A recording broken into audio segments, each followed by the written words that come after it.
Hola, familia. Hi, this is James Tobo. This is Salon.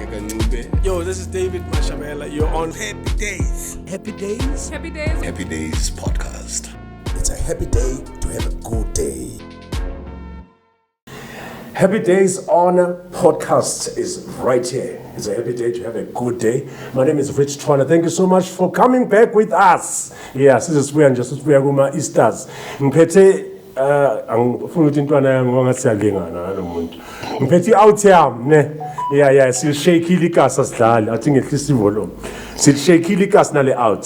Yaqhubeka le shake amona mangasal shake. I-out yami manje ngizwa nezinye izitori la ezingithusayo umncedisi Eric Maluleke ngendlela right ngimaze emndeni for no ngathi useke Bloma so Bloma va first out yami. Well, I'll start by saying Sanbonan. Happy Days, you know, it's a happy days. Yeah. Tina Charles Chavli. Yeah, out in Jesus. I understand about happy days, but you are born in Tina Vanyas Kululegi. Well, Central Mapetla. I've moved so in a lady MDNI to Naled Extension 2. Okay. Go Mama Motodin School song came in MD. But I've moved to Naled Extension 2. By Bizagutica Vezania, my two remain. Yeah, but Tina gets before protein. Before protein, and extension to shooting cows or shooting the umbrella. So that's where also, you know, I remember us like Kishini, like anybody else. Tina school Mawa graduate from a Kishini or Tolama honors white dining room. High school. Oh, we are graduating Mosuga alone in the kitchen dining room. Yeah, because it's still for success. Yeah, and but I still such a shuvu. You actually will come to no, house of Wigeli because our bigger mans. Oh, okay. So laws the kitchen. Okay. We also because Usisi laws of Pumo Ruput or M17 Melambega. But still now some look to Ubegele wins of Macrizity. What was the situation? Capping Kundem late. Yeah, Sindamada.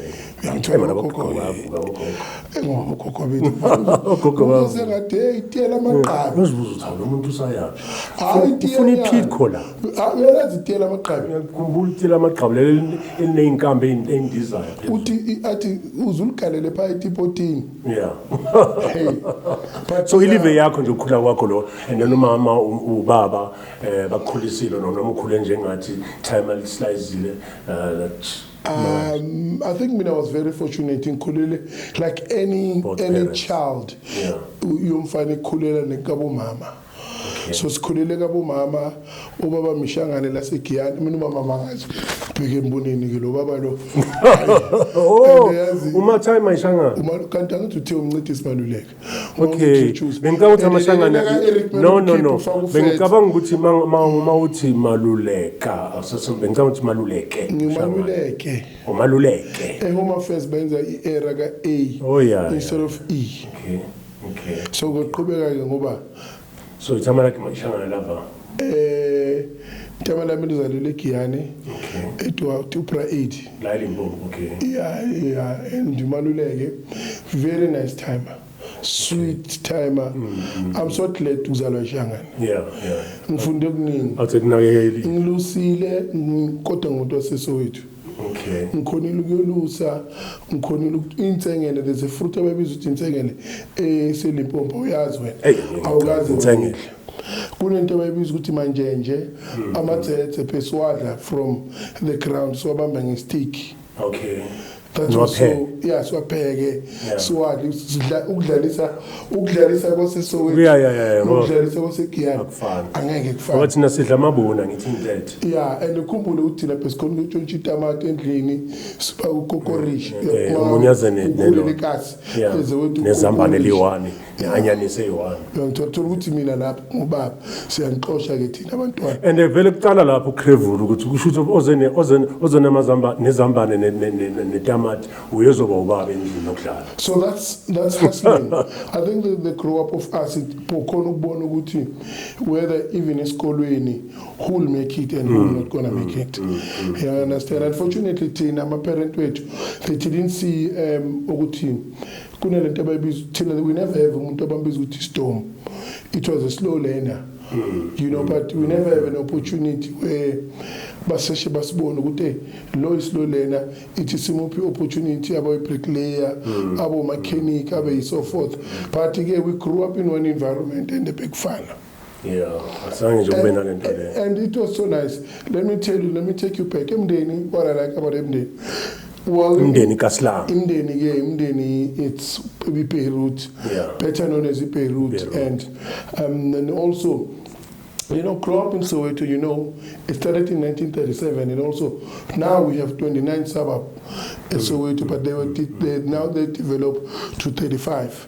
So it started as a 29, but it started at Orlando, from Soweto town to Orlando. So you understand? So, but now because of the population that we have, we've got 29 suburbs. Mean again, leading to death. Ezola mawufuna direction kumama ezola ukhiphe okape emabeleni direction la uzohamba uyela uphuma seclinic phuma la seclinic uyamnandi emntweni bazara uyabona emntweni bazara kunephasi chinyana lapha uzobona ayinawuvela bona ukuthi ivetle oledi uzolenza okape sayibusele emabeleni abheka uyayikhipha ungabona bozola 7 bavela hayi intwana encane leso intwana encane mapapusi nayo bebegeleze fontana isavulwa intwana nje ifontana futhi ikhulela phansi kwethu uzola bheka umbiza azoperforma angakabi so uBrown Dash bengumbiza kodwa mina angakabi so angakadumi uzola azathenga le PM ayithenga igoluva istory sekhona mangaxoxela uzocanga ukuthi nginamanga. So I was working for Shops Parking Granatile. I'm just jumping around. I was working for Shops Parking Granatile as an MC and also a manager. Tina sasine opportunity. Cabanga ndoda uphuma ku matric so far too high. Uphethe ama artist. Kanjani. So it happened ukuthi Uzola was part of the chain masihlangana endleleni. Kwathola ukuthi ngizomdrive eDurban. Ngihamba nge320. A brand new. I wasn't sure to drive. And funny, let's forget Durban. I performer. Angakhenyeke ke makabukela le episode yafu. Afethi intsayiri ngayikho. Sekangibhelela manje ujabo? Akakubhelela uyazi naye. Ngakubalela abaningi akusuye kuphela. Ithi ngimbhelele umtshela ukuthi sinofethe. Amtshela akusinkingi. Ithi ngimbhelele. That as if Uzola uzoyibamba ifoni ngoba uyabaza bozola ukuthi kanjani. Nini. Uhlala ngayibamba. Yeah, I'm Zolis. Okay, it's umbhelele just a benefit. But ngalokho uqhubeka uthama ngizokutshela mangitholi. When I drove him must forget Durban. The next part abantu abaningi bathi fethe so uma ngathi fethe ufamous udlula mina ngithi hayi usazoba famous yabona ke into engishoyo ngozola uyazibuza ukuthi wenzani ke manje kungenzeka ukuthi wenza something asibambela umzambi konta ichuda so ekas wena first babiza as an entertainer. That's what I've actually figured most of the time. Mangabe khuluma ngathi ufelt uzolakha uphele ka uyalala phansi layout. Understand? From the likes of Abokhabzela masahasela. Usebenzile naye. Usifane noKhabzela. Yeah, we were. Bekithi intwana yami le uzolakha nolakha kancane. So athasangana lo. I think what is important is what you need to know. I've worked with big guns like Abokhabzela. I've shared a stage naye as an MC. He's one of the best MC ever. One of the best comedian ever. One of the best DJ ever. Yeah, kubusakhona kube zathula for abanye. Mawakhumbula ukuthi uKhabzela bheke sonto kule sonto silibiza ukuthi Watchtower. Yeah, Watchtower. Yeah, understand thina simazi sase isinainyana. Yeah, awuthiphathi back. Yeah, understand awunyana nje isiphethe back. Kanti the talent that is there. God has hide the talent to that man. But uThema livela la explode very well. Explode. You know, and we still say big up to him. You know, we abanye bathi sinje now ifakile inqasasa abaningi. Yeah. So I've worked with Kabzela. Actually, ikwaito nalo ngokumaliqala eKasi. Luckily I was working for Shop Sparkling Grenadine. It was an independent company before Coca-Cola. Okay. So when we were doing a promotion, playing basketball, driving nationally, South Africa yonke, sambe sibonisa, Mafigizolo, when started Mafigizolo, do the first song in Lotto, Tina Pesna Masiti Wabo, so a promoter, all over, Sik Pabantu, but Masnama event, the Mafigizolo will come and perform to say this is a group, and there was a guy by the name of Castro, he was a dancer. Castro, for Mafigizolo. Mara Pegazi. Pegazi. Oh. Mina ponga buile game. Pegazi kanje. Pegazi shayi tombo ye tombolo.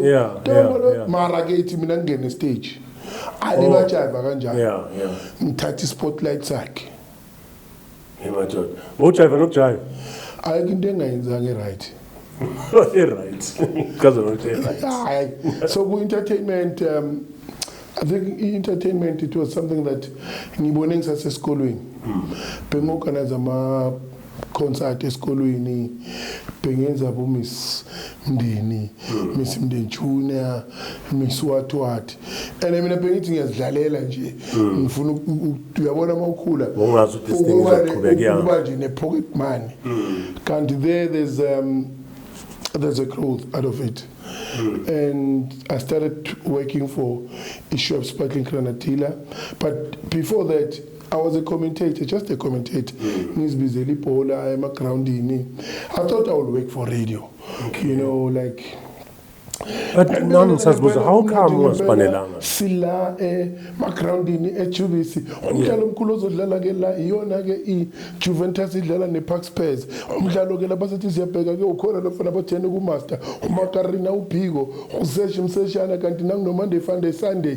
Kanti ke la kuPark Spurs ukhona lomfana bathi yena ke ubanikelo uJazino noMzimbiri. Kanti ke amawele ke ayingozi ngempela siyawazi. So I thought I will go for it. Yeah, coming. But awukazozuza mhlawumbe apply. Ndizela ukungafuni. When you get an opportunity, I took an opportunity at a young early age. I think I was 20 when I started to work. Ngisebenzela iPozi Entertainment. Ashema uPrapet uPeshwan sewashona, the late Prapet, one of the guys that I respect till today, because wangibona nje ngizimemezela ibhola, what he said ukuyongisebenzisa ku basketball. Kanti ngidlala ibasketball vele, angidlala isoccer. Okay. So lento yavele yenzani? NgesiZulu yalumbana. Okay. Behlangana khona yabona kunalo kamisa lo mawuphimisa uthi kuba uputsho ube nginabongwa qamba sengizoqhaka so ya deep man cricket angithi ngifuna ukubonisa ukuthi ngigelezile gelezile ngridile abantu bathi lenti elbow and in the right English is a contour. Uyazwa angeke uzobuka. So when I started working for Shop Sparkling Grenadilla, we were doing tours nationally, and we collaborated in Cause FM every December. There's a thing that we did. We said talent search. So from 16th December to 31st. Kuzama upcoming artists, but azosupportwa abomntu Masilela aboma Willis. So I had an opportunity to meet all the big stars zeKwaito, and I told ukuthi as young as I am, I don't know how, but I became a manager yabo bonke. Okay, so manager manje lama big acts. Lama big act mawafika endaweni mina zwe isikime enkhulumayo awudli ngakathuki mawuzothi uwe Mr. Twala now it's time for you to eat. Now very hard. So I had an opportunity to meet. There was a thing called Sony Summer Sound. I don't know, you know it. Sony Summer Sound. And I have an opportunity. I had an opportunity to meet Umatwetwe, he was on Sony. Lindelane Mkhize, he was on Sony. I worked with those two gentlemen. Okay. Directly, so mina pengba kuluma nabo face to face and kuluma nabo but first we had when as first as you know Klupa, and there was a guy, the late Paul Machet. I don't know you know him. I think I know the name. Papa Ramba. Yeah. He was Sony. Okay. So when every time Sony does thing, Papa Ramba began trust as an MC. Oh, so Manzo Sevens as an MC for Sony, it ended up Bati Fige officing. Mangfig officing to the Pama City, okay. You know, and I end up becoming a friend as a Sony, becoming somebody that every time when they need an MC, it's me. When there's a tour, ngibele pasini le Sony Summer Sound sishaya tour South Africa yonke. Mfana ngizithola ngiphengihamba nabantu abathwephu. Yeah, now him lo ama-artist wonke asesoni asurround ngibe ngiyashaya ngithi him lo emfethu ntona semndeni endela khohlwa ngohanalisa mina bengacabangi-ke lapho bengiyenza ngibuza bonke nasey'nsazela ngihamba nabantu abathophu. Okay, so insaza zayigcumela ububi bami ngibengibona kahle ukuthi Mr. Earth manje so-Mthwembu ngishadile. Ya ngiyazi ushadile manje, ngiyazi media. Ngihlukane nakho konke lokho. Mara at least uqale wenza. Yeah, mina at least. Ngisohlupha imithi manje. Maybe abo Cherping now. Mawungabala iBhayibheli. Ungawahlanganisa old new Testament. Yeah, ama-page. Awungitshele nje ama Testament anama-page amaningi kangaka. Ngikutshela kodwa. Kuraf kurong. Khona manje ulahisa iproducer ya. Yeah, it's the happy days anyway. Yeah, we call it an happy days. We are here to hang out. Yeah. So Feds, now egameni laka Feds. Okay, apart from abantu babakubona ukuthi Feds, yabona. But ubani nje usukela wathi hayi simbiza uFeds lo muntu. Sikhohle indaba zakamncedisi noEric. Futhi lika Eric lona ngikhathaza kakhulu. Ngoba ngikhumbula iEric manje le sasidla ibhat. I kumuli ibhatha yakudala iEric. So le gama laka Feds, I think it started in Sahlala Emndeni. Okay. So emndeni yazi mani ikasi lenyongo. If ekasi awu understand inyongo awuphile and uzobhola. So I remember what bebengibiza amagama amaningi sidudla mafutha, so one thing ngihleli nomama ngithi you know yazi Snow abantu bangibiza ngalamagama lawo yabona, but ngicabanga ukuthi ngizibize Feds so that nje vele nje uregister si-register ibe i-brand. Yeah. Umama Mota ngithi yabona manje la endlini ozongibiza ngomncedisi angangiphendula. Yeah. Feds as your ones. So uyaqala should you take the from negative and turn it to a positive. Turn it to a positive. Yeah. So well, stress. Yeah, you defeat the enemy before the enemy comes to you. Yeah, that's true. So when you ask me what is your name, I say Feds, you become offended and say, man, it's really your name. What another way you want to do? Kamalako. Nitix over easy over the lens of Cheladon. I know Kono Bees. Yeah, I'm okay. And bees, they're saying it to come before Copula or color. You understand? Yeah, I'm can I call you Feds? Yeah, once. Are you happy? So even my email address is Feds, everything it become, and now it's a brand. You know, more for the castle to but more for no Feds. I remember asking each other, Enyes, Nituguyo, Feds konje gama lakhe lahambelo, but singing kuhle kwasamina, cabanga imidlala emaground. Yeah. But singing said yabo ukuthi selwayipheke kwasamina umuntu ocava isikhula sonke. And ikhrigo right kanjani? I was like kahle kahle uFeds igama lakhe elamambelo bathiwa umonyo kana mancile umuntu yabo. Bathi ya ivaru mncedisi. Yabo ukuthi instillile that thing yaka Feds. Yeah, but also coming to my name yes, my name is a brand name is Feds. But ukoko moya igama laka mncedisi.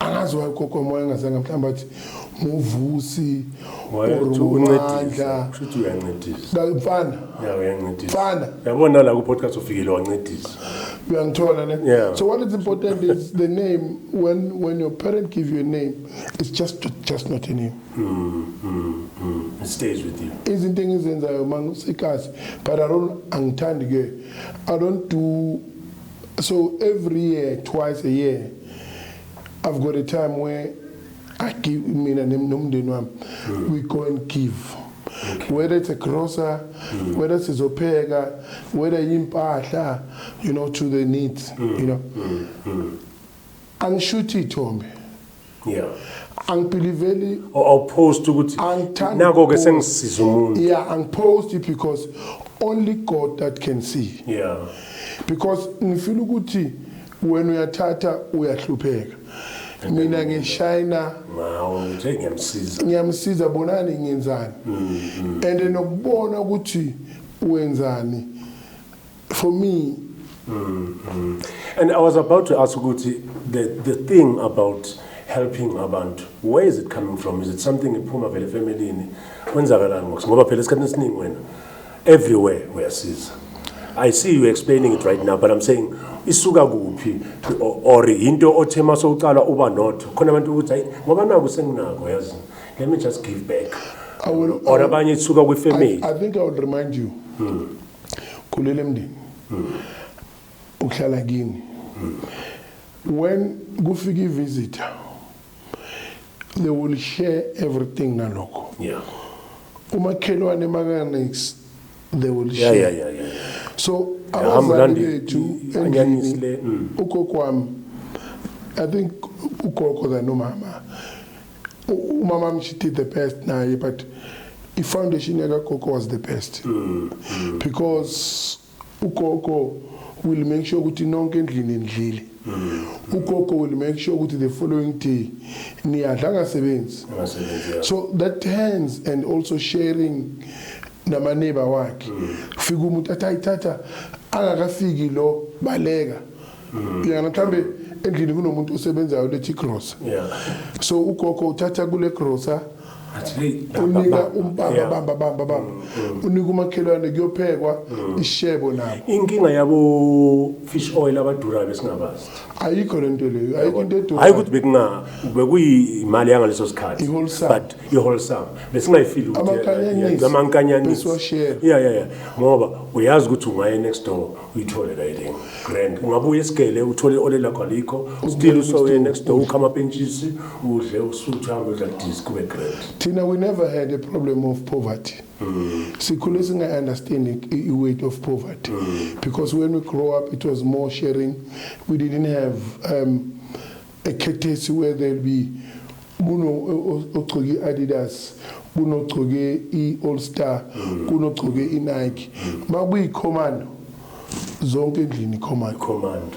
Chinese kwakho or shayijalo baba shop yothenga le powder yakho kuyafana so what is important and what I've learned to my family to give it so important so mina ngithatha endlini ngaqhubeka nayo and now ngidlulisa kuphi ebantwaneni bami so last time you there's something that the last time I saw you that was a long time ago, not just now. You spoke about ukuthi kwaku I think it was June 16. You were telling me ukuthi yazi ngijahile ukuyobona ukuyothatha ingcozi zami ngizise kuma monument a country just to celebrate June 16 is very important to actually make sure that they know about the history ye country you know which esikhathini esiningi ama-gens asikho kanjalo as it is ugcina ngokuyibeka ngokuthi ugcineni ukuhambisa ingcozi zakho ku-Hector Peterson Memorial Square kusuka abantu ba-fair baze la kusuka abantu ba-orkant you know yearning to see that Hector Peterson but wena udlula ngekari yakho awuyingeni what can you say kubantu nje kasi especially abantu baseSoweto abangayinaki izinto abantu mawuthi uyabheka abantu baphesheya baza bazosibheka I think you've touched a very important part for me it's very vital ukuthi abantwana bambazi ukuthi bona babuya kuphi when it comes la bazalule khona And it's very important ukuthi before you teach your children, unikini match or ubani. Yeah. Dayz, Yeah. ubani, bachele ngoShaka. Bachele ngoMandela. Bachele ngoHector Peterson. As it is, njengoba kuza uShaka, I know somewhere June 18. Yeah, uShaka is another. Yeah. And people are. I actually saw it on Twitter. People are complaining, what more can you tell about the story of Ushaka? I mean, really, Elon, South African acting is taking us for a ride. How can we had who's this guy? Yeah, acting the very same thing. So what more? So are they going to contradict what Wendy Cele was acting? I think what is important is, but it's just to keep the. I think what is important, the content is written by a South African. That is very important. The content is written by a South African, somebody who knows the story better. Creating employment for South Africans. And not creating. Creating. Sizofika lapho. The story, it was written by abantu base overseas. Okay. But now, umuntu wakithi opportunity, they always have a beef to say something. Yeah. Why not see buge? Must go to Winnipeg and comment. And then comment. But you saw what I'm talking about on Twitter. Exactly. People are complaining. Shaka. Bashota your content labantu really. There's nothing abangayifaka fundisa abantwana. Ushaka is outdated. I mean really. Yazi ukuthi mina ngeke uShaka was standard 5. Yeah. Till today. Uyakhumbula. Ngakutshela kahle ukuthi udlungwane kaDaba owadlunga emanqulubeni kwaze kwase amanquluba abikelana abantu bamanje abakwazi uthe kunabafazi beThekwini abahlezi yeah manje akunami lezogigiza yabona problem bheka ngithi nangilo manje gigiza out okay mari out zamaseza gigiza. So what I'm saying is, let's give a South African a chance. Yeah, that's true. And also, if you're talking about employment, you're talking about something that is important.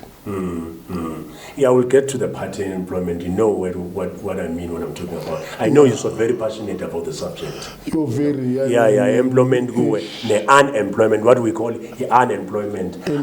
Just to define it, how do we really define those things?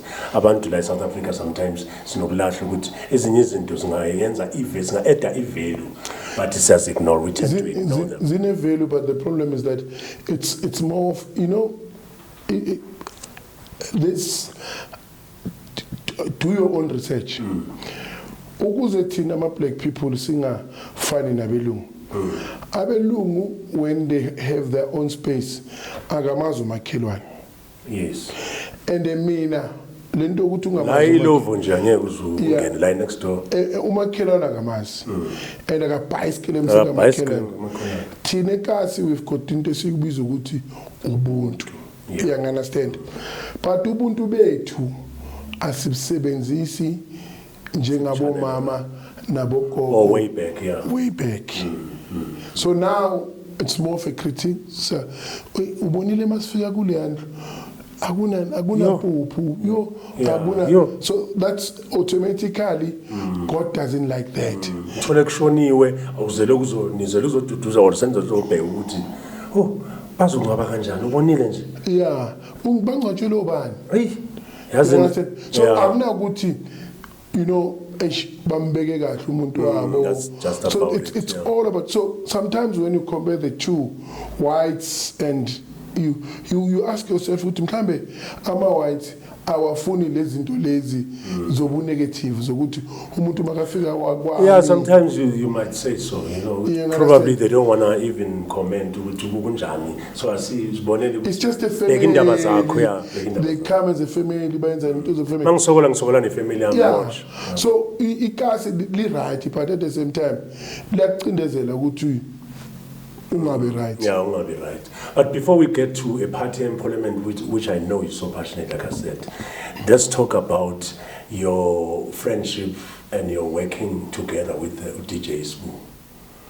I know you also work with DJ Mkedeza. Sure, I sure, worked sure. with DJ Mkedeza out here. Sure. Dala ngamgcina bengisafuna ukubuza nje We ukuthi have to do research, what mos. happened to Mkedeza? yeah, no, a bit of research. Mkedeza is still alive, he's still kicking. He's got a podcast as well. It's a Carlton Center. Oh. Yes. It's a podcast. Yeah, a podcast. Oh, that's nice. Yeah, he's still a DJ. Yeah, He's still a DJ.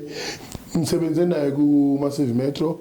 I've worked with Sbu before Massive Metro started. So, Okay. DJ Sbu naye DJ Sbu.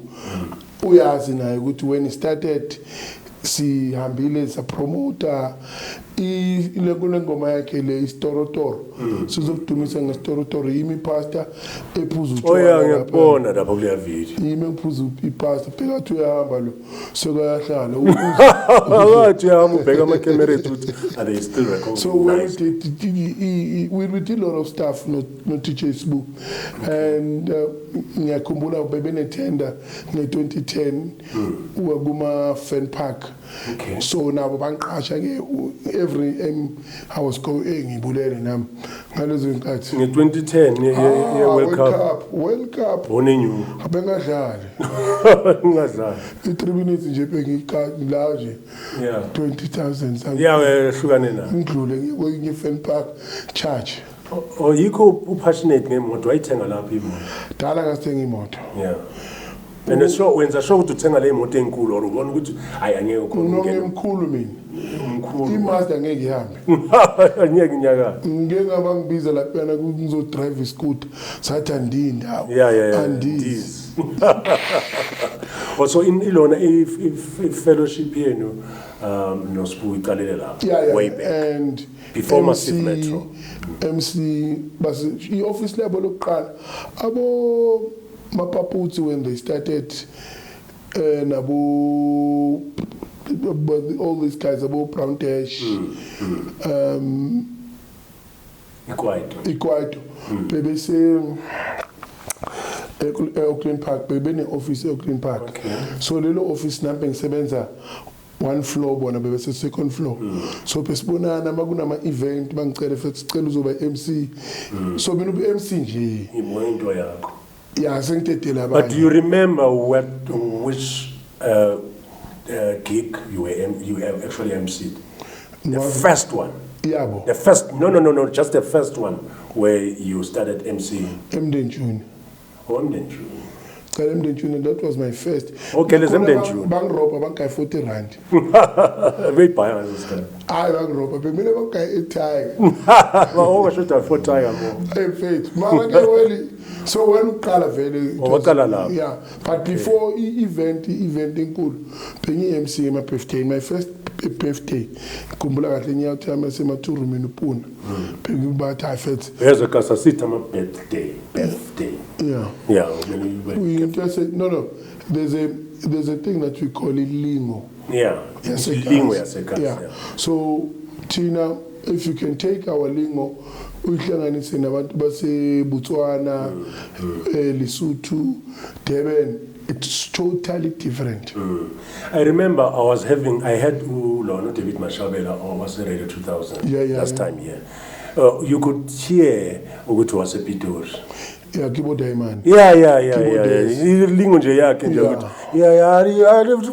vile ni bathu baya uyabona ukuthi okay kune style sakho. ePitori ngathi ba reva, ngikonto ba reva. Ngathi konta ba reva. Ngathi reva.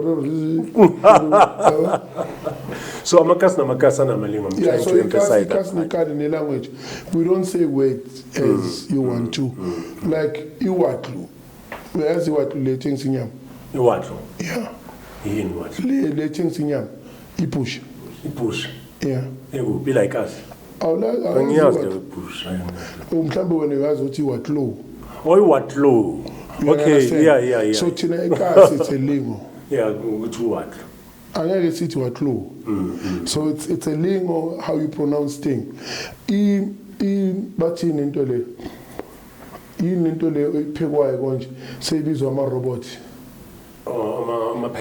Amaphepha. They won't say motu umuntu athongithengele irobot. Uyazi umntana ukuthi usho yini. Iphepha ebomvu egreen nomntwana momthume store. because of the lingo esendlini awuthemba uthenga Sprite mhlawumbe endlini ephuza Sprite uthemba uthenga Coke uzobuya nebrand ephuzwa endlini yeah most umuntu ikholi uthi Coke uthenga yakho fresh yokugeza Maruti Colgate kanjalo le ndaba ilango yakho you won't say thina sithi hayi birthday asinalo arasambizi birthday siqedile silanga lakho lokuzalwa ke lelikhulume lihloniphe mele ube grand and ilanga lokamama lokuzalwa namhlanje oh happy birthday to mama uNombulelo Mbasa yeah umama usaphila umama mdala washona washona mama yes so rest in peace no we need to celebrate this day you know yeah but angithi wangishiya noma mncane okay uma mncane amenza 56 okay so ilanga lakhe le ilanga laka mamncane uyaphila mamncane ngombiza mama yeah akangishiyi kakhulu la mawambona nje into etwink engaka itwink yeah mara ngithi mama bathi umama wakho lo ungaka ngithi ngithini bacaba ngithi cherry yami so first ukugcizelela ke le ndaba le yaka sibu ku-Massive Metro benisipana nabo Faith Mangope you were there no Faith Mangope yes Noskova no Mkhize Simbalile and then no Thembi Siyete with Thembi Siyete bheke khona no Celeste yeah the comedy Robot Boy na ne former soccer lo umbona yeah ngembona Robot yeah Boy une former soccer ne former soccer but access ujabupule manje so hambile masese kuno fish McFish Benkon obusakhona yeah I know I still ngispane naye a month but ngadecide ukuyeka so Massive Metro abazange baxoshwa yeke mina ngixoshwa yeah so I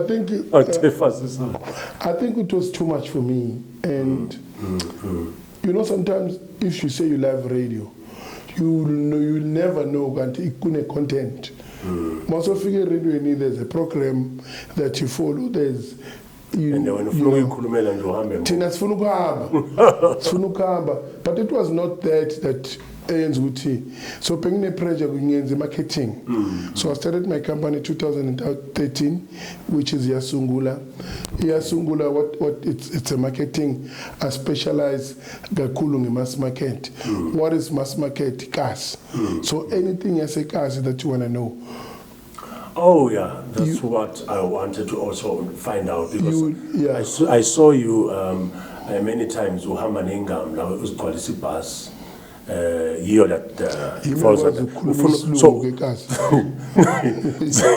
so ufuna ukuthi le ngam lazazi ikazi uzithola le ngam so good depend ingam la ngizithola there's a lot that I do kuma summit sometimes kuba nama summit ngenza ama presentation iyasungula what I do and also and so kunengame engisipana nayo uchichi Alcock awuthami sigichimile kakhulu nayo so nayo yanka ispane feds nabo belungu kumanje nje mele ngeCape Town ngine imagine engiyenza ngale Cape Town so it's not about ukuthi sibatshela ngekhathi but business ngibatshela ngebusiness they need to understand the business ukuthi how does the business operate so business has changed kama mpela mawungabheka nawe angeke usuke kini ye Shoprite uyobhayisingo uphuma kini ujike ngekhona kunespace nalekula you understand asithi kula sithi foreign national yeah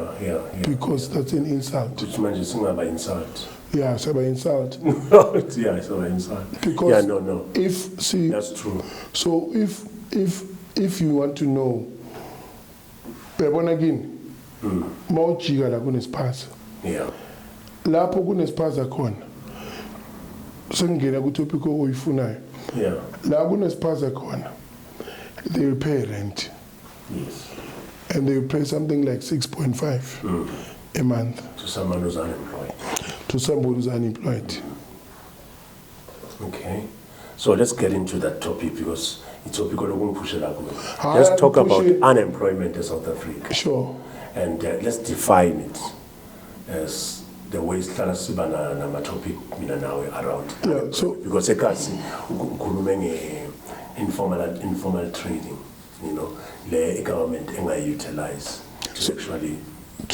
make money for the country. So the government will come and claim and say, we've got 42% of unemployment, and which is true, according to the pay slip, it's 42% unemployment. So, and how do you justify the word unemployment? Yeah. So abanye bazokutshela ukuthi somebody from a tertiary comes from the tertiary ufuna umsebenzi akawutholi, he become frustrated, bamqasha for 3 months, uyabuya uhlala phansi, you understand, because of there's no job, ama qualifications. Yes, I agree to all that, but what are we saying to the informal business? The person osenzela amakota osekhoneni or othengisela kwakhe, phuma igele zingena igele uyabhayisa noma ngabe igele abantu basageleza kunabantu abalambile, it's much cheaper for them, abantu abayilungisela igari abakhenika igari bayabhala amakota. So that is. So what you're saying is true. Business as a case has grown. Kuna masalon, kuna laba benzipho, kuna laba baba massage, kune seqale nje ama business nyana amancane, kuna ama bakers, kuna abantu ababhekayo, kuna ama room. Uyarentisa iroom. Kuna ama room, kuyarentiswa. Kune yazi chicken dust. Ngikubhize kasi chicken dust ngiyazi khona. Yazi chicken dust. Yeah. Kune cherry le bona lapha engine garage umbali. Yeah, ngiyambona umbali uthengisa 110 chicken. During the week she's not busy, but she can sell 50 chickens. 50 chicken dust 50 a day. So one outlet. How much is one? 110. So multiply that. So it's 100. Calculator. Can you do it for us, Nsepan? No, this is really serious. So Umbali is selling a chicken dust I-50 a day. Nakuthiwa akasebenzanga mhlawumbe. I-weekend awafani. Ngizokufika ku-weekend. Okay, sisase kujuring. Lapho kuspanning. It's 50 times 110. So uzositshela umanager. So uzositshela i-producer 5,500 a day. Times 4. Okay, times 4. Why times 4? It's Monday, Tuesday, Wednesday, Thursday. Oh, okay. The days. That's 22,000. Friday, Saturday, Sunday. It's 70. No, it's double. Uthengisa 100. Chicken dust. 210. Yeah, yadlula amachance abamuyila afuna ukudla. Kabuhlungu. So 110 times 7. I mean 2. Hold on. 110 sine 20,000 angithi. Yeah. Ibambe kanjani? 110 times 2.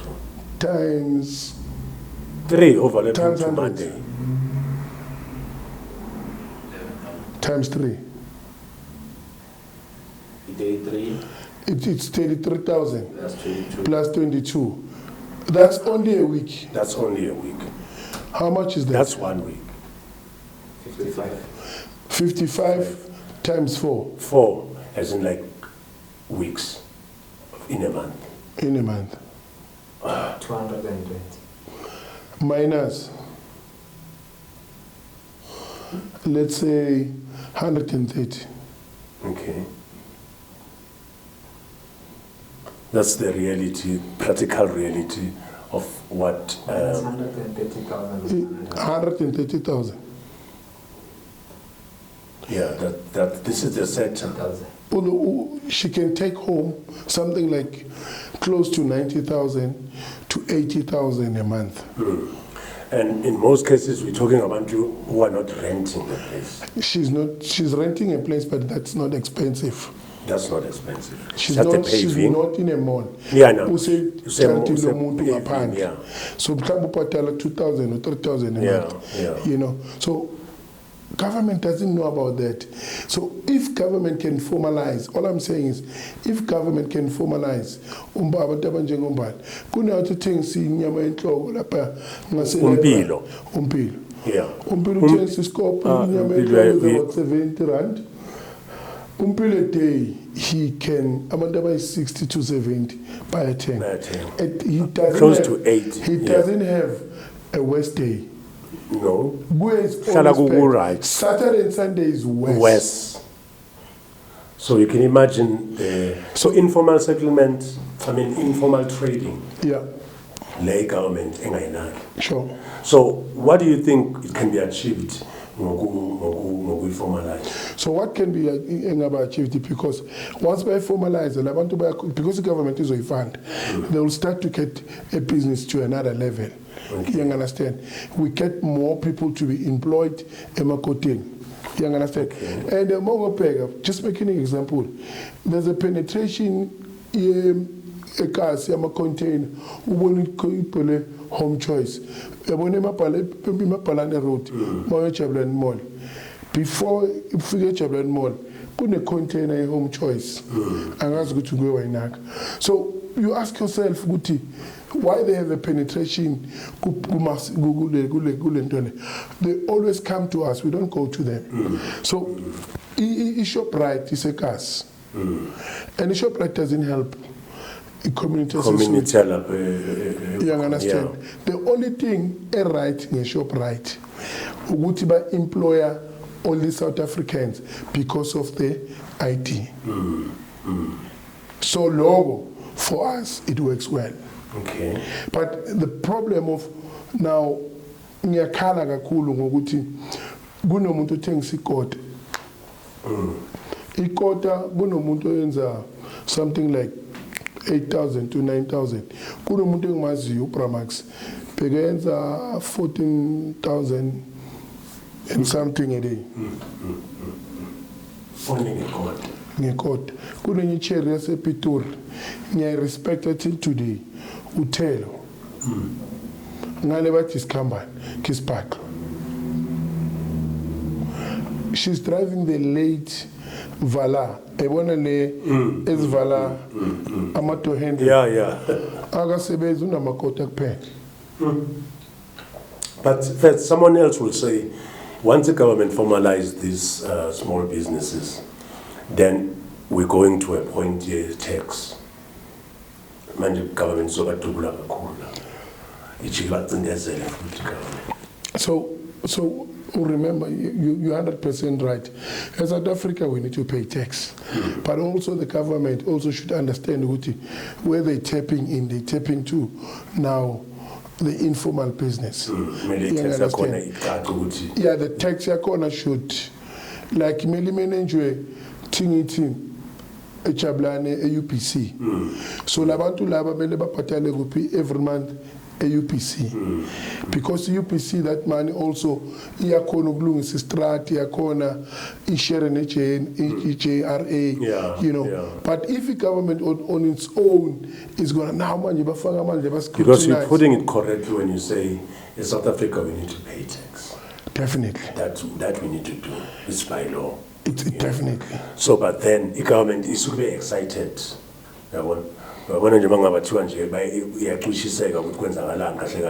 think they don't know. They need to, or us, like everyone, to make the government to be aware of it.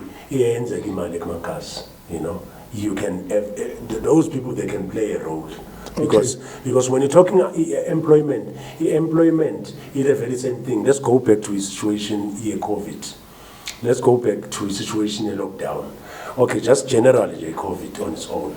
Abantu balahlekelwe imisebenzi abaningi in South Africa. Balahlekelwe ispan. Sure. It was as if somehow when you picture it, was also it's as if now the government is using COVID to really ukucacindezela abantu. Because abantu ziyawonga companies ukuthi athawana asinanyuka into soyenza meladilize abantu, millions of people. So now you hear ministers talking ku TV ukuthi without employment, the country won't develop in terms of economy. Yabona? So I think what you're saying in terms of reaching out to even because baningi abantu nabo laba abathengisa amagoda abayibavala during COVID, makathi minister of within the government ningavuli because ukudla nakuya maniyathelelana nge-COVID and all of that. So uyabona ukuthi i-government inga-recover if ifaka wonke ama-sectors together, engabheki nje amabhizinisi amakhulu. Angithi to turn blind eye, sorry. Well, in South Africa, it's, I don't know, they copy other countries. Yeah. They don't do izinto bona ezabafanele ukuthi bazenze, and mawabheka iEscom amabheki igasi ayavalwa. Yeah. Izinto eziningi ziyavalwa igasi. So what you're saying is that asazi kwenzakalani. But there's something that is happening. There's something going on here. We don't know. Yeah, I was about to get into ESCOM issue. Yeah, I understand. Because how do you then make money? Now you have to go buy expensive machines and gas, Typical person who's doing bakery gas, Jomobush, Melavale. Because ugesi uyahamba 6 8 hours. Yeah, uzobuya mhlambe 6, 7, 8. Okay, but over if it were 12, where you're actually expecting business to pick up, and then uzumuntu ahleli amile ukuthi okay ngizothengisana khona out ethengisa uyayazi Peter Pan. Yeah, Peter Pan is. Peter Pan is the out here should but guys masibuza wena manje njalo out yami ayiki Peter Pan in mayibuyisana ama-plate layout. Minimizile manje. You need to go and minimize ukuthi hey angipheke ama-plate abantu babolelwa yinyama ama-fridge in bafakile inyama. So how do you then develop a country mangabe country ne-government inga-prioritize izinto ekumele ziprioritize? Because I mean the issue of energy is the issue ekumele prioritize. Ngiyakhala ngithi ngiyabona.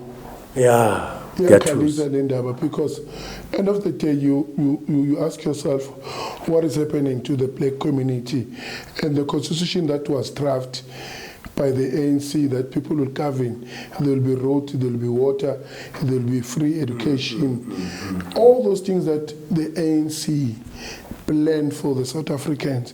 I so wish that now the government like they should come back and say, guys, we really apologize. We failed you here and here. For example, ESCOM Ubati, let's say Soweto is owing ESCOM billions. Ne? Mina ngi-ESCOM ngihleli ngiyi-1. Ngascrapa wonke ama-bills ngitoni angiphatha ngiyawacima wonke laba aba-owayo bonke credit. As from today, so you're going to flat rate in a forum is different. Nina nisebenzisa amagiza enisebenzisa ini end of the month i-rate yenu 200. Okay. Forum because nina nisebenzisa igesi kakhulu, but nina ama-heater enokwafaka wrong 150. Okay. You've got the flat rate. Yeah, abantu abangasebenzi not abangasebenzi. Okay, abantu abahlala abangasebenzisi izinto kakhulu. I-forum, yeah, it's just a normal forum. It doesn't have much power. Salary, yeah. But my number room, it needs to become to 200. Yeah. Flat rate. Okay. Sinezindlu ezingakho Soweto. How many millions ongawathola back, because everybody will be now paying because basaba ukuthini bacinyelwa igesi. So what do you think is ESCOM why ingafuni ukuyenza flat rate? Because if I'm not even sure what's going on now. I think what you need to understand, one, by privatize. So when they privatize, it's a business on their own. ESAA is because it was privatized. So now it's now ESCOM, like by Kalabenzani, by privatize. SAP, singing up to TV. Now you're saying king. So all what you need to know. You mean SAPC? Yeah, sorry, SAPC. Singena pitina. Kuzo zonke lezi zinto lezi. But the ESCOM ayifuni because of whoever ophethe ubheke le mali yonke le wathi shit if singathola a portion So i-government ayisubsidize abantu bayo. ayenze umsebenzi wayo thi sibeke kahle. It's a very sad issue. I-government yethu is failing us big time. Sinabogogo abashonayo bafaka ama-oxygen. Sinabantu ekasi, the crime is so high. I'm not going to blame. I'm not going to blame. I'm blaming the government. I'm blaming ESCOM because of abantu sebayazi bane-schedule. Bayazi ukuthi hayi sibabamba ngalesikhathi. Siyababamba. And there's this now. Angazo rini lentona lezi zivula ama dangerous zikhathe very same sabotage now going on. Yeah. Umuntu endlini makavuka ekseni igesi ibuyile awu ngiyalaita mangithi ngibheka dangerous ayikho i-circuit breaker itshontshiwe and kuyothenga i-circuit breaker is another 300 kule ndlu leyo 300 bazoyithathaphi lo muntu uthengise ngemalini yabo. So you know, next time maybe let's touch in the way of drugs because don't leyo it is somewhere somehow a link to the government. There's no such government in Ahlulwa destroying uphi. Iyamangaza this thing. I was about to say ngifuna ukumema Xolani Khumalo. Sure. Yeah, there's a guy who's doing on Moja Love a program. It's Soweto or Soweto. Yeah, I think that guy he needs to come here. Sure, because I heard some people saying no under a program yakapanyanza lisuf premier for ukuthi but they are tackling ama drugs in the country. I'm not too sure how true is that, but he's doing a good job though, and then the government can even do more, to support. I don't think ukuthi program yakhe for me ngibukela ngipeka ngelinye ilihlo. It's a great concept but targeting the wrong people. Targeting foreign nationals? No. What do you mean wrong people? So right people, who are the right people to target? They've got small quantities of drugs. Okay. So not the big guns? Yeah, mhlambe endlini bathengisa yabona ikasi thothi babhayisa insango. Akusinto enkulu ukuthi nje baphile bathengisa inkulu. Yeah, okay. You understand? So naye, if he can also get big guns, but why is it that now, when you watch that program, you see a lot of foreign nationals? Because so they are coming into the country. Wrong. Let's not. But because we need to also be concerned with the country. But you need to keep quiet because you don't want to be involved. Yeah, because someone was saying even the very government officials, some of them, they're involved into this whole thing.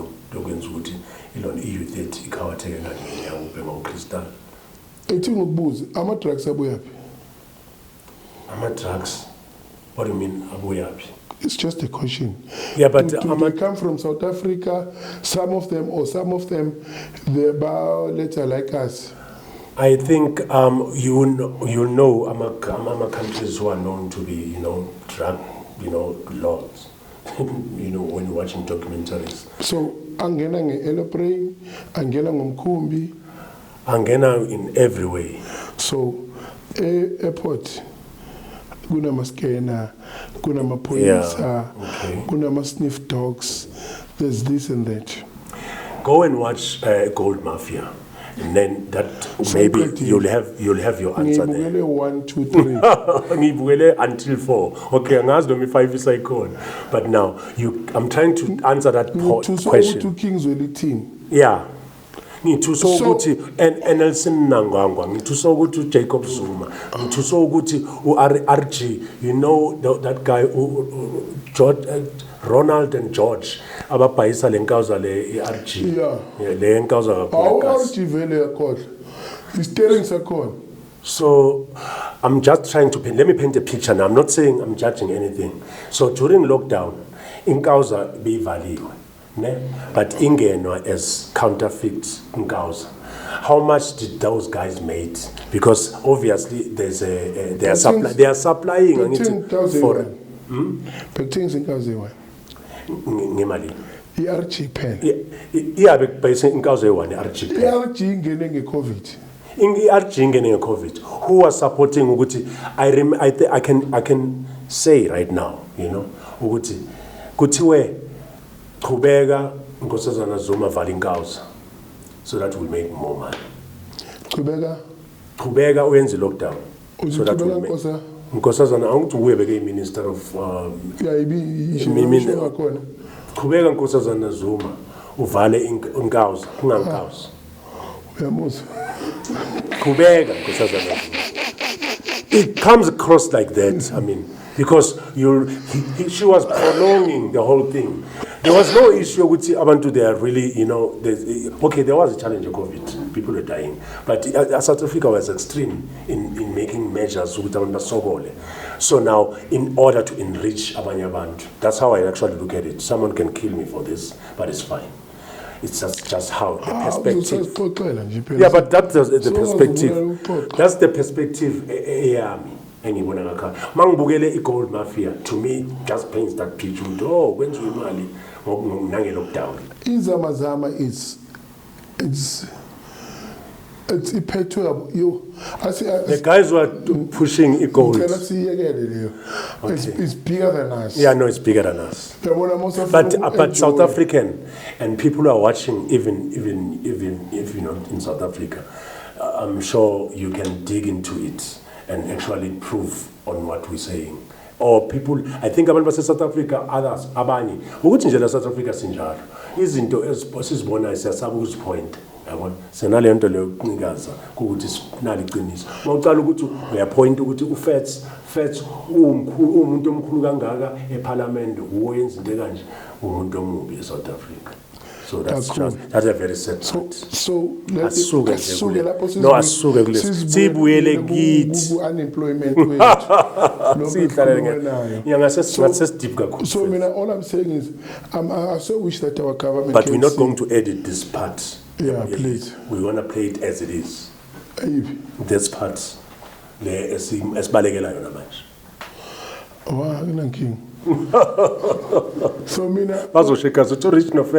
all I'm saying is, if our government can take an opportunity, visit mass market business, by Makasi, check our business was Makasi. We've got where umuntu uthenga kudeze intombazane ababiza ukuthi umoto yase lapho. Umoto utwenza lesethi what beauty. Umoto a month. She makes something like 40,000 every month. And umoto uhlula umuntu eShoprite. Oqashwe eShoprite ogibela taxi. Yeah. Asithi uhola 6,000 lo muntu. Mela gibela taxi, mela adle. Mela bhathalela umntwana wakhe school fees. Mele buye futhi ebhatele mhlambe baqashile. You understand? Because most of abantu basemashoprite mele phela naye azinakeke. Naye mele abe nendlela yakhe yokuphila. So and when upune pay slip ujabulela ukuthi uyasebenza. Lensaza lo ukhuluma ngayo ayirey. Akagibeli kukubo uhlale iroom. Ucelile mama ngicela ukusebenzisa le room. Ngenza ama nails. Owakhila ama room. Uqale endlini. Yeah. Wakhi room eli-1. Yeah. Waqeda lapho wakhi garage une studio. Utrainela abantu kubo. Bayahafa la. So when you've got people like that, so lo muntu uhlula umuntu ovukayo ayokhaya isibani. Lo muntu ubamba futhi isigodi manje. Mhlambe nje kwanawe nje sikhuluma kanje. Angisibambi isifuthi. Usafuna ukuwe. Wona so clean inyala ngoba ngathoba ama 50. Ngizangithulele.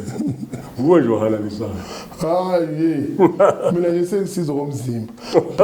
Sizomzimba. Uvukile kanta. No, but just to wrap up on enkulumo yethu. I want to go back to a point le ebengifunda ukuthi you've hijacked Khulula. What's the story about? Really? Uhijacka kanjani plane? So and what happened? I think it's I always say communication, it's a skill. So if when we talk and you don't listen, you can end up saying things that are not as wrong. So it started as clearly, I was coming back and we had a kick of Pesenza. You remember Soweto Pitch Party? Yes. We are the one to Soweto Pitch Party. And also Pesenza Cape Town is your Sobachelas, you know, Pesine kick, nada. So, you know, and when it comes back, clearly see trick, but let's just clearly now just everywhere overseas. And they say, Kuluma Gumland, you know. So you understand, so Kuluma overseas. So Chabele Juguti, Ukulumis Lumulesi. Yeah. Now for no yeah. Can't cool, man. Everything is cool, can do candle cool. Candle cool. Kind of cool, man. We have to take kind of cool. Yeah. We can take kind of cool. So I was just talking to the gentleman, and these three ladies came to me and saying, "We are boarding in 15 minutes. Don't you want to sit? The plane is empty." And I said to them, "No, I'm fine here. The only thing that you can do, maybe sitting in such a thing box, we need to enlarge this seat, as you can see and pick." So, but it was a joke. They came to me, this guy is so fine. Yeah. And we keep on, you know, when I'm talking to them, they're coming back, don't you want something to drink? And it's fun, you know, and white ladies. And I thought, you know, now and they came back the last time. So say, you don't want to, no. You know, I'm sitting with my guys, just planning to take this plane. So it was blown out of proportion. Let me now, not blowing out of proportion. Remember the conversation we had. I didn't say at first. Yeah. I thought they would laugh. Okay. Because already we have broken the ice. Yeah. You understand? Okay. Fun. So isuki plane. But the captain, kunomuntu othela. I shared this plane. The captain, you know, there's no lawyer ukuthi simbophe.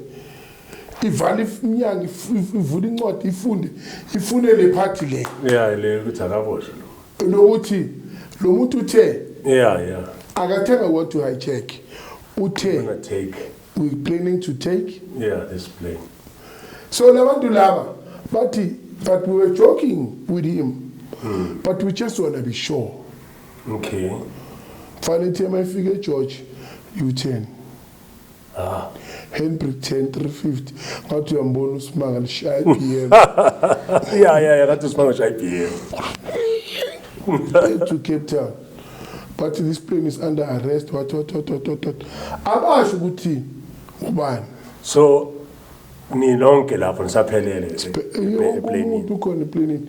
Akekho noyi-one eplane ozwile mangikhuluma nalabantwana. Bengixoxela nabo bani? That thing has saved me. Bangibophe ke abafika land plane. Mfana uMandela kalandwa ngamaphoyisa. uMandela mhlawumbe amaphoyisa ayi-90. When ulandwe mission i-navy angithi ukhumbule Cape Town. Yeah, badlala Cape Town.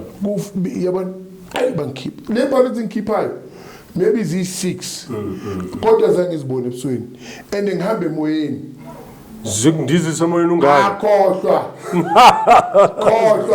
highly trained ngifaka ishort ngiyehla mangiyehla izinja boma 90 ama-canine mangithi ngiyabheka la i-sniper zikhombile vele ngiyabona bathina ready la ayasho ngithi hayi uswazineka ke manje enjoy the plan akeke sinka ngithi yeah like ngiyasho ngidala about this uzokhala ukuthi Izophahlala la. Yeah. waka now understand Yeah. hayi bangithathe bangisi bangibo baqala bathi on your knees cabanga mfana Force of gravity. kanje zila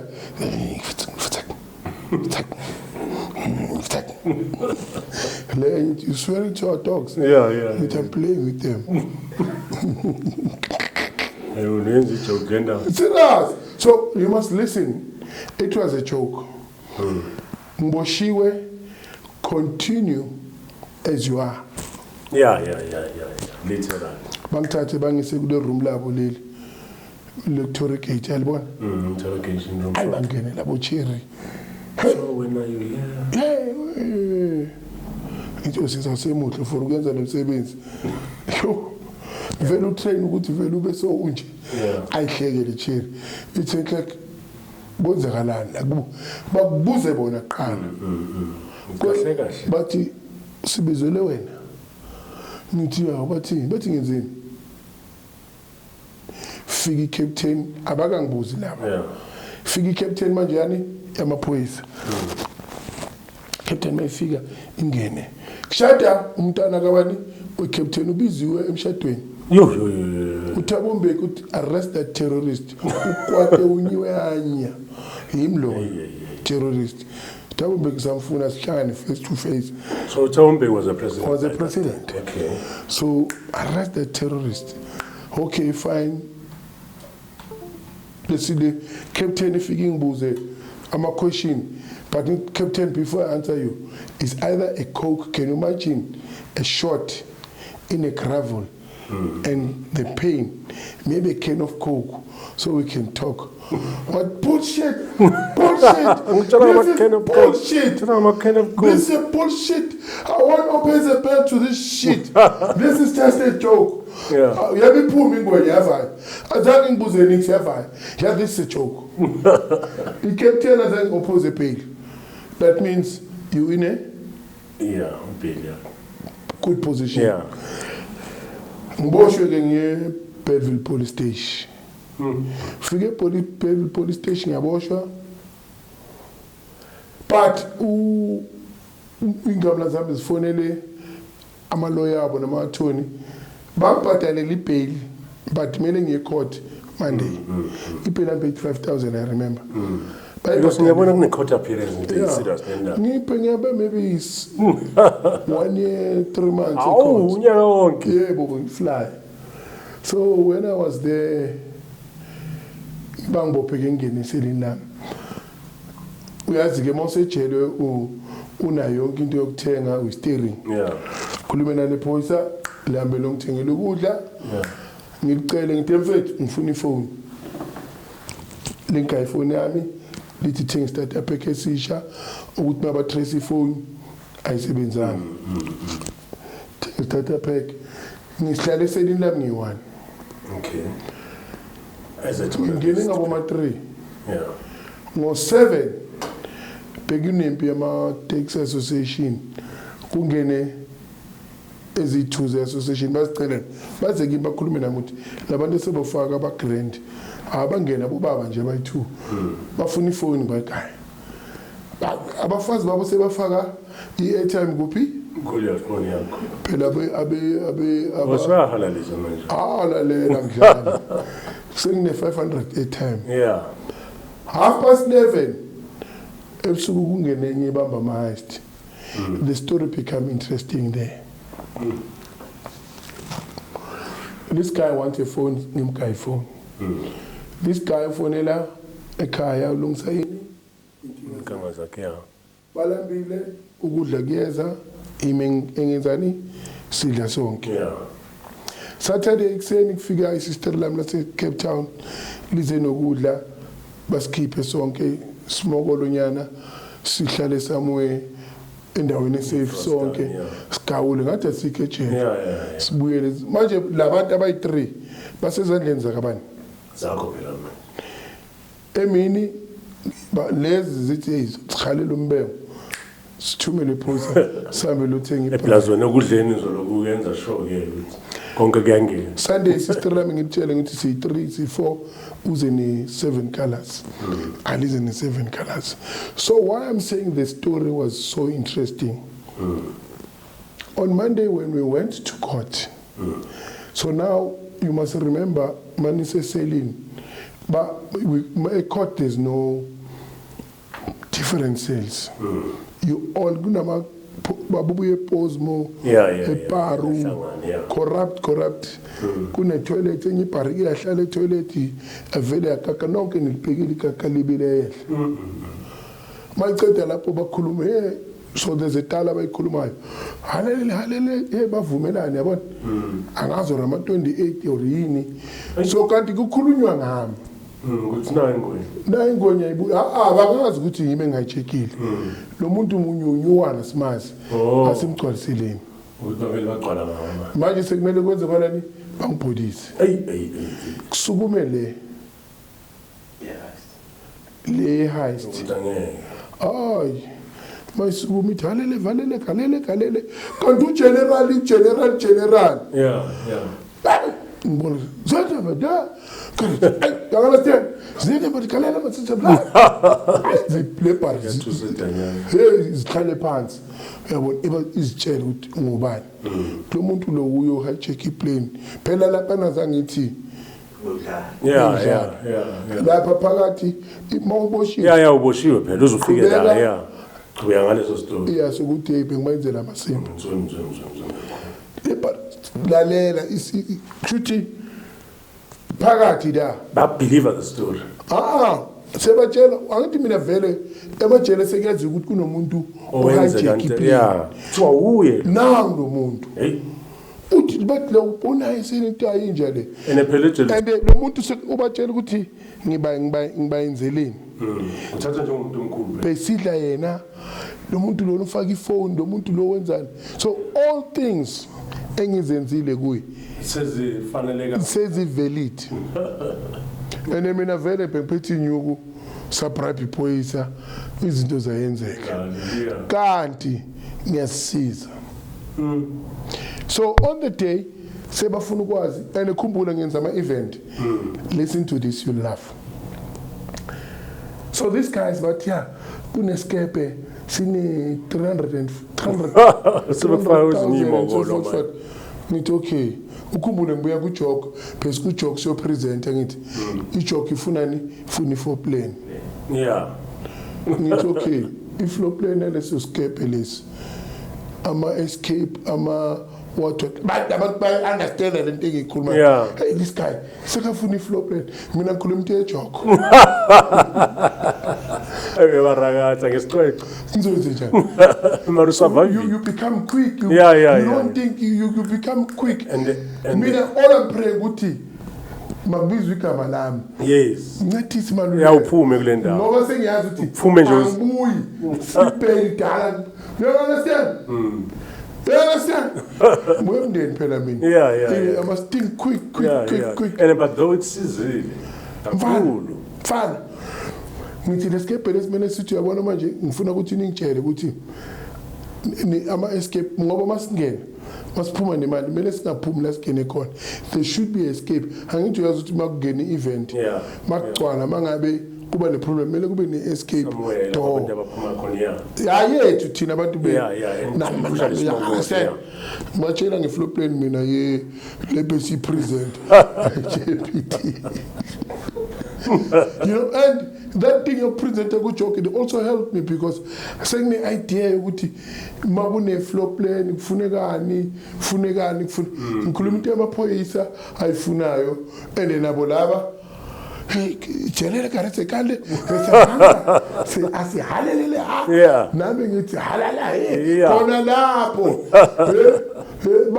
baba masinyane mina ngiquick ngelanguage ngikhuluma ama language different ngiyasikhuluma iSomalia iPortuguese like ngiyabamba quick so angis ignore it because angifuna ukufana nje abantu abanelimi eliqinile abathi mina ngizokhuluma ilimi lami or ngizokhuluma khitabuwa puyo yakha ani ndihamba sivele ngidabula sijangani uyakhawathela When you're in Rome, Yeah, multilingual zero.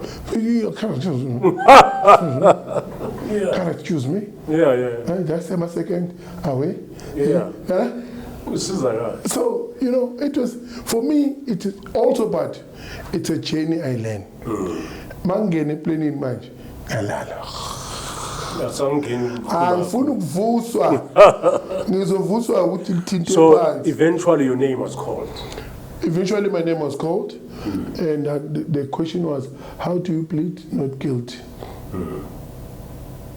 Okay, you get a bail. Seyibhadaliwe. Ibhadalwe Saturday. Oh. Mina nje kumele nje ukuthi, how do you plead? Yeah. Not procedure, yeah. Baphuma ngaphandle akumakhemera. So ngitshele isister, bekunesithombe sami lapho. Mhlawumbe uma wasigugula ukuthi kuma futhi ungasithola. Ngitshela isister ukuthi ngifunele into ethi Mickey Mouse. Awabuye na ngiphuma ngesifalo boso. It was even more a joke now. So it was more of a joke. And the nicest part is, and I always say thanks to the community of United Extension 2, especially Abokoko. When I go to court in Cape Town, they will march to Protea Court. Okay. But if free notice, he's an innocent boy. Yeah, they know media will come there. Yeah, the media was there to say free notice, he's an innocent boy.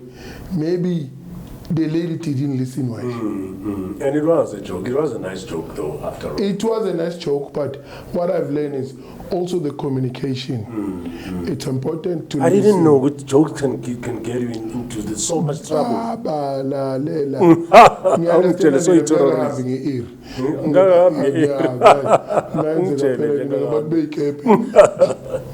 Yeah, no, but it's a nice one. Sure. Yeah, it's a nice one. So this is Fats on Happy Days. Yeah, I'm sure you'll be a resident, you'll be coming in.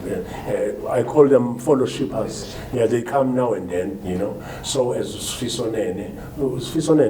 Yeah, Sfisonene is one of the people who comes in as Usfagashela and share my jokes, not. And there are quite a lot. I'm sure we should include you. In fact, we should include you to even more work with you. I think what is important for me, if in Funa, I will bring more value. Yeah, that's nice. I think it's important while Mark Konamina, I'll bring somebody that I shared today to say, here's the lady, for me, let's plant the seed. Yeah, that's true. Definitely.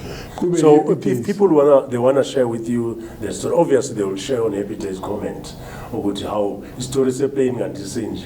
I want people to even more to actually comment more.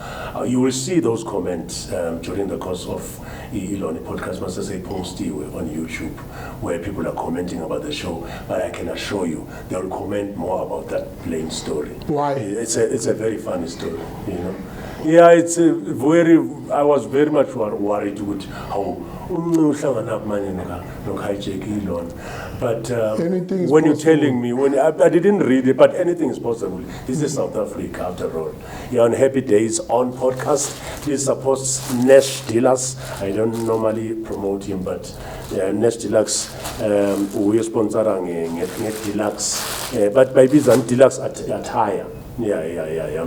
Support merchandise Ganesh, and then we'll come back for more. Thanks, Fats Man. Rich Twala, it was a great honor to be part of your podcast, and I also wish that your listeners as well. It's important for them to know and understand who they are, and they must search for their gold, and they must pray. Pray a lot.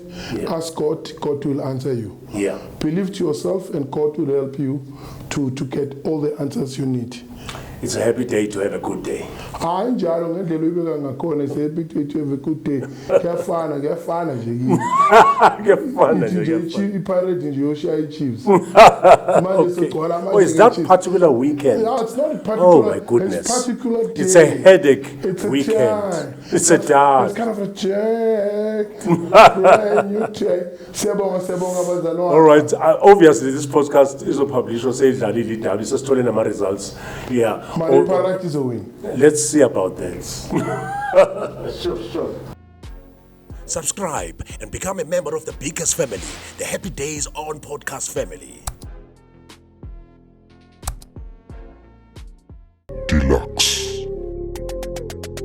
the most brutal and vicious and most ruthless champion there's ever been. There's no one can stop me. Lynx is a conqueror. No, I'm Alexander. He's no Alexander. I'm the best ever. There's never been anybody as ruthless. I'm Sonny Liston. I'm Jack Dempsey. There's no one like me. I'm from Nairclaw. There's no one that can match me.